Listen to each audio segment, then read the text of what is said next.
Hello again everybody and welcome back to episode 3 of Coding with Kenny G, where we remake the Viking Chess Hnefatafl game. Alright, so I did a few things off camera. There was just I needed to re-record a little episode because I was so mumbling and bumbling. Here we're at. Where we're at so far. When we press play, we get the board up, right? So, I was thinking about what we need to do further. It would be exciting to get some playable board pieces on the board soon. But before that can happen, we need to set up a few things. Because things go pretty much in a little daisy chain of things that we need to program in before we even have these guys on the board. So what makes sense is to start to get a structure for how we need to save like this actual board while we're playing. We need to get that into a class. And I was thinking we could try to set up a little bit of input with our camera as well, because that will help us create a little system for creating formations. It's going to be a practical little system, and I think it's going to teach some people some interesting tricks that you can do in Unity. But for now, let's start by adding a class that is supposed to actually hold the board. So if we go into Visual Studio, I don't want this class to hold the current state of the board. The reason is that this guy is the creator. The idea being that you try to separate responsibilities over throughout your code, so that each script is a little bit shorter and easy to read, and with the kind of clear ownership of their own tasks. But there are some things that are lacking here. Number one, I made a little mistake last time. Inside the function create board, we had a parameter called materials, but it wasn't in use because I used the field instead. So it said tile materials here. I changed all references inside this function to tile materials to the correct materials, which is the parameter.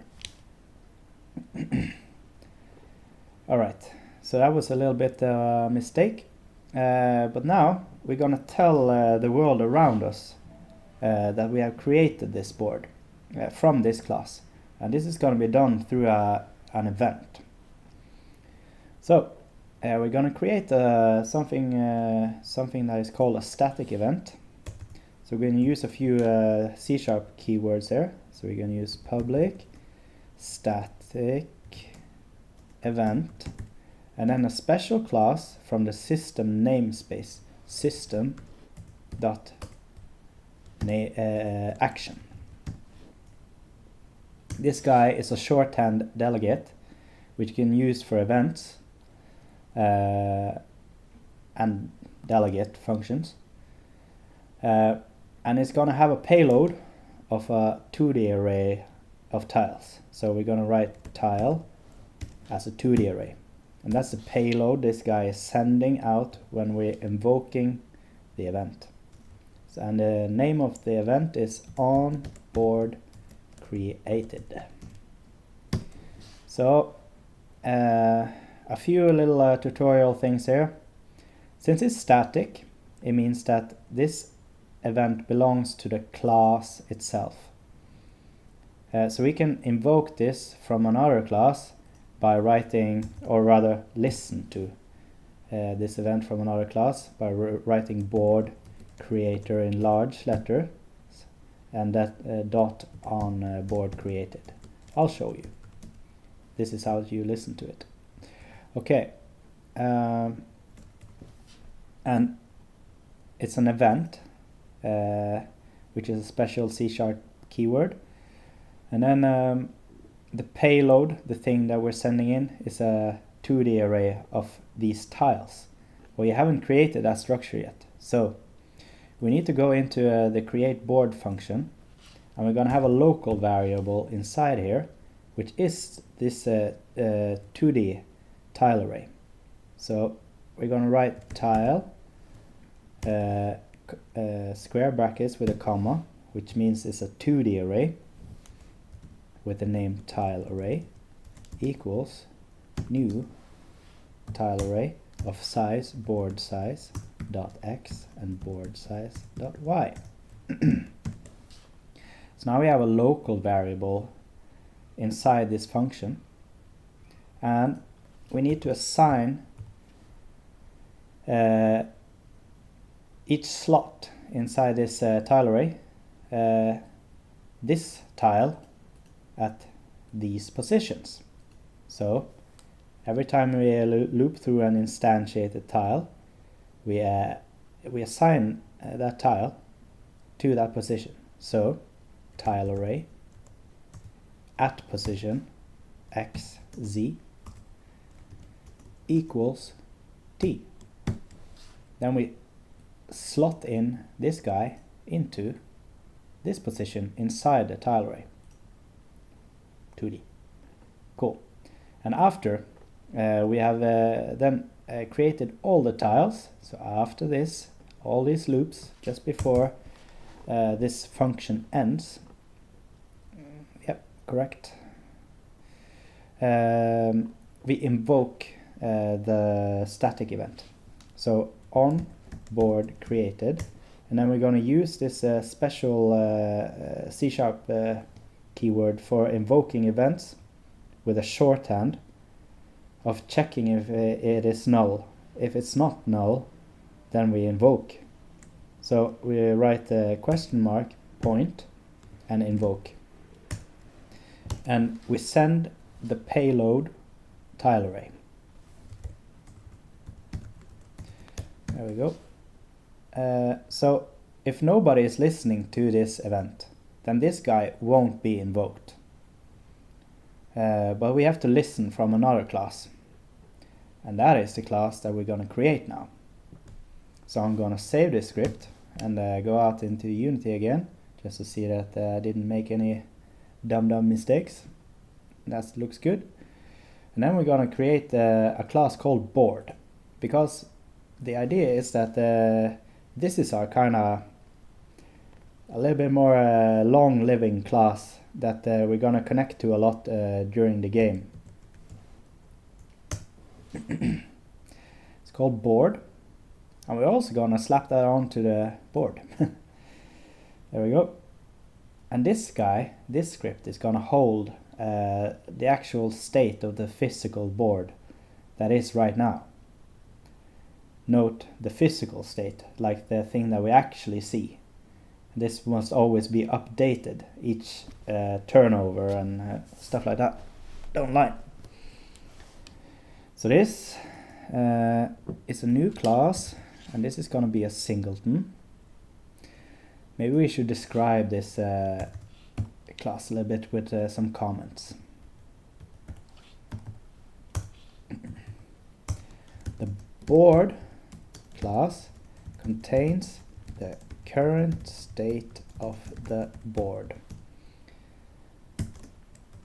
It is a singleton, which is a design paradigm where there could only be one instance of this class alive at any point, which is the point. Which means that it's easy to access for other classes, but there can only be one board.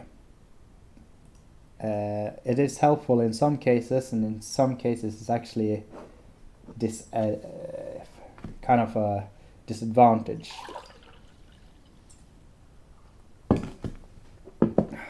Alright, it is a singleton.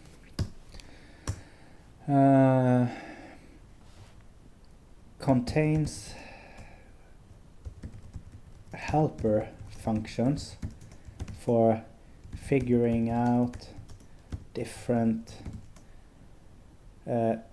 situations on the board that other classes need answers to. So this class is going to help us a lot. Like, for example, we need to know which tile is the middle tile. This guy is always the shorthand. You're just going to ask the board all the time for these sort of interactions. So this guy is going to hold a private field, which is called private tile 2D array, tile array. We're not going to assign it any size or anything yet, because we're going to receive that from an event. So in our mono behavior callbacks region, we're going to write void on enable and void on disable. These are two built-in functions that are called whenever the game object is first activated and when it's disabled again, as in set active. But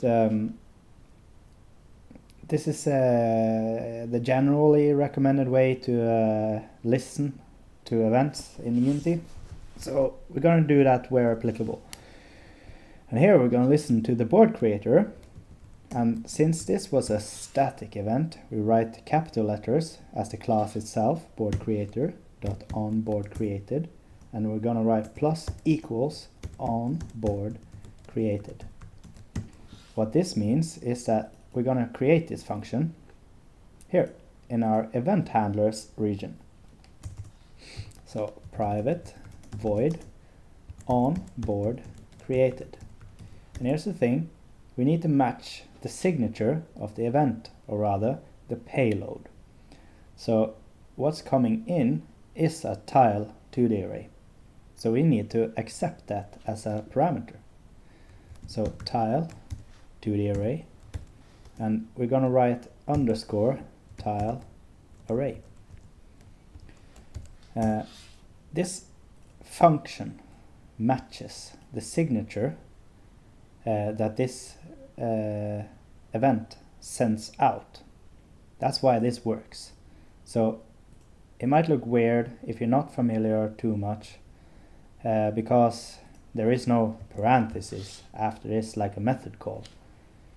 This is a delegate, which means that as long as some function, I could actually call this something else. I could call it la la la.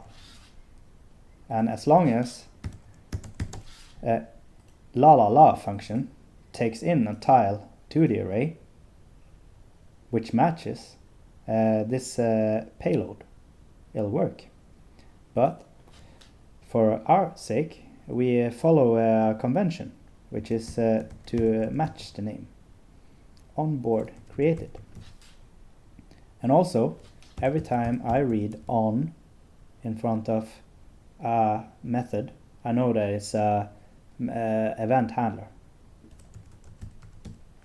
or an event that you are actually an event you have created, or an event listener. Okay? And while we're assigning, we always deassign as well. So board creator dot on board create board creator on board created minus equals on board created. There we go. So then we have deassigned. We need to remember this because we want to avoid situations. It can happen as memory leaks or unexpected things. So just always deassign. When this guy, this script, this class is out of action, it would go out of action if it's disabled. Alright, so now we have the listener, and then we have to assign this tile array to this. So tile array equals underscore tile array. Right. Cool. And then we're gonna create the singleton pattern. So this is a singleton pattern. This guy is going to be public, and this is how you access a singleton. You create a public static board, which is itself, which is the point. So, and this is an instance. And you usually follow a naming convention where this guy is capital letter. So public static board instance, and we need to assign this in the awake function. Void awake. This is the absolutely first things that are being called in Unity. Before on enable as well, I think. So here we have to write a certain pattern. This is the singleton pattern. If the instance is null, then instance equals this. This refers directly to this instance of the class. If instance is not equal to this, then we have to destroy this game object. So how this happens is that if this variable, which is static, which means that is also if you had to have several instances of a class called board, this variable would be shared between each and every one. So if this is the first time we're assigning, if this field is null, then this guy can be the only one that is this instance. And later, it means if the instance is not this, it means we have a duplicate board in the scene, which we do not want. So this is a singleton pattern. Easy as that. And this is fairly okay way to do it. There are even tighter ways to write a singleton pattern, but this is the fast and functional enough way to do it. Okay, so now we can easily access this instance class from anywhere, actually. And we can get this board. And we can actually get write some helper getters here. So we could, for example, just write a function that delivers the entire board to somebody. And then we write public tile to the array in the return part of the function. Get board. And then here we should check if it's not null. If tile array is not equal to null, then return tile array. There we go. Or rather, there's a better way to if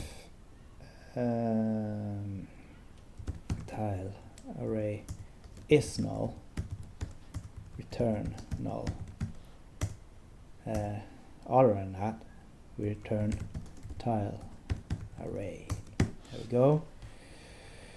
And maybe we just to be a little bit helpful here, because we're gonna use it, we're gonna get you can make a helper function that is gonna get the middle tile. Public tile, we're gonna return the actual tile.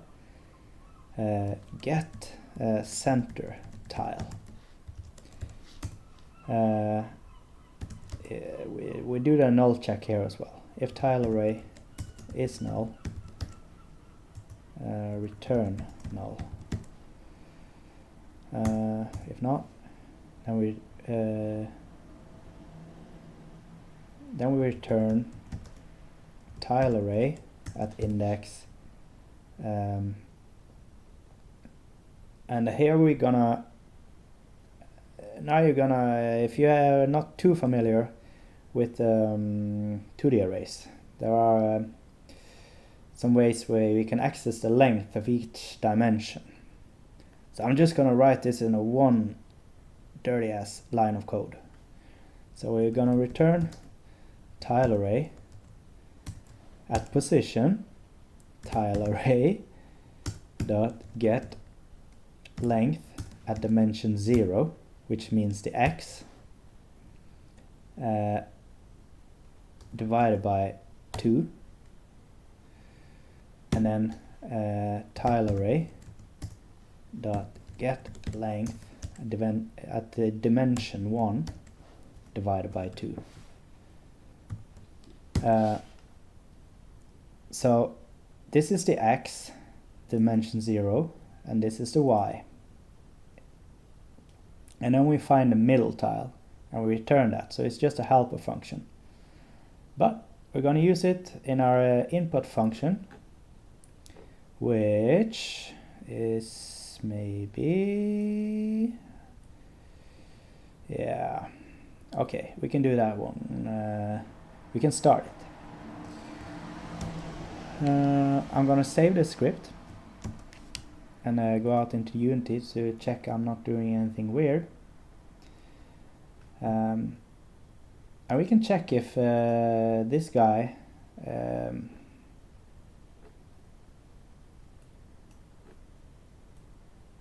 oh yeah, never mind. Okay. Camera. We're gonna create a little bit of input stuff for our camera here. So we're gonna create a new script and we're gonna call it camera controller. We're gonna slap that on our main camera here, and by the way, probably save the scene and save our project at this point in time. Camera controller is now on the main camera, and we're gonna find the middle tile and we're gonna start to look at it. So there are a few things that need to happen then.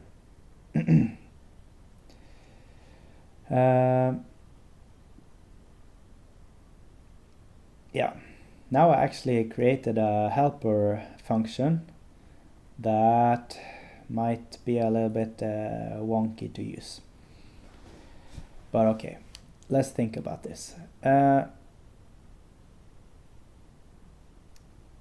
Right, we're gonna do this a little bit differently for this situation. This guy needs to know what the middle tile of the board is.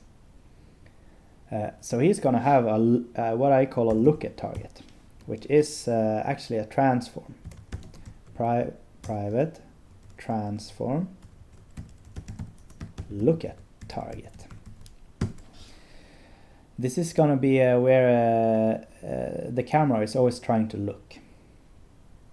It's very common to use, and this guy, I think he's also gonna listen to the onboard created function from board creator, because here comes a situation where I need to get the tile, the board needs to be created first, and then I need to call board get center tile. But at what point in time can I do that? That's why we can do this using events. So we're gonna listen to the board creation in the camera controller as well, even though we only need the center tile for the camera.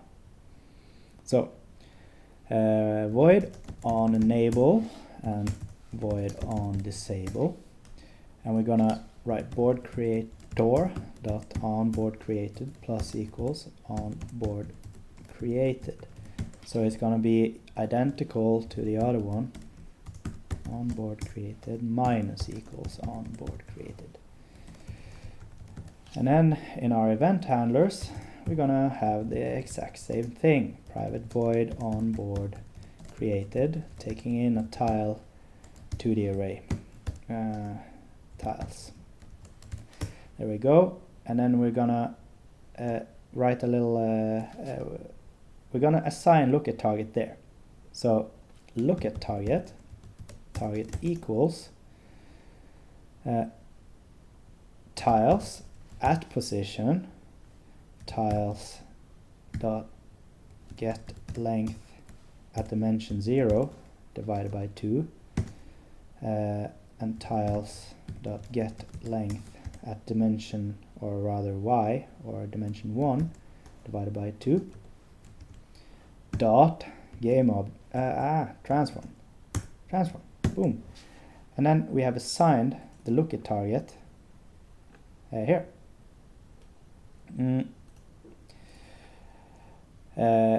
And we're getting the item, the actual tile class at this index in the tiles array, and we're getting the transform out of that.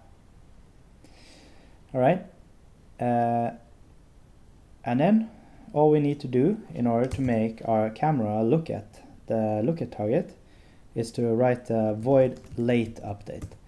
You always move the camera in late update.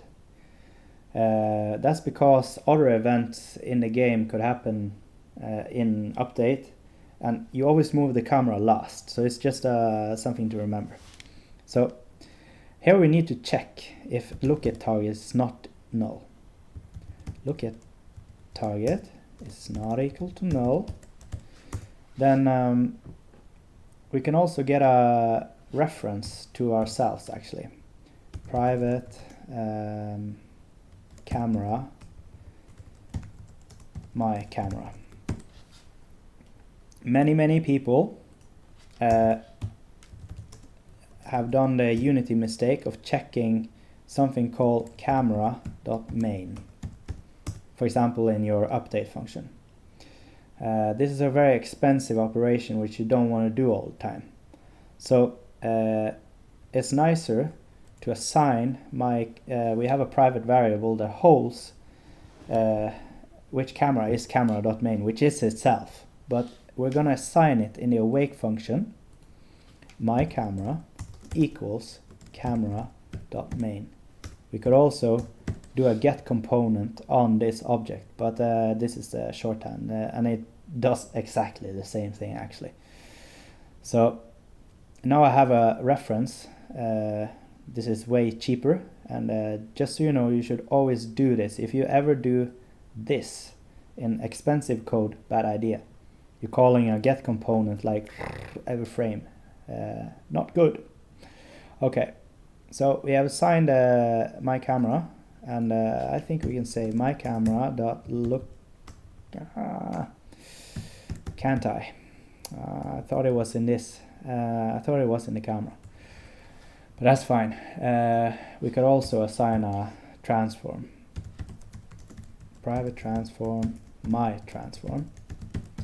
It's always nice to cache this as well into your own variable. My transform equals transform. There we go. It doesn't matter for this game, but if you were something that is supposed to run very fast, you want to try to cache your variables that you use often. Okay, my transform dot look at, and look at target. There we go. So we need to talk to my transform, but I'm gonna probably use my camera as well later.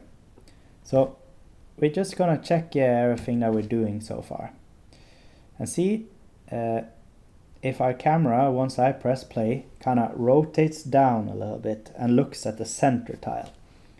note that these positions of the actual camera is already set. Once I press play,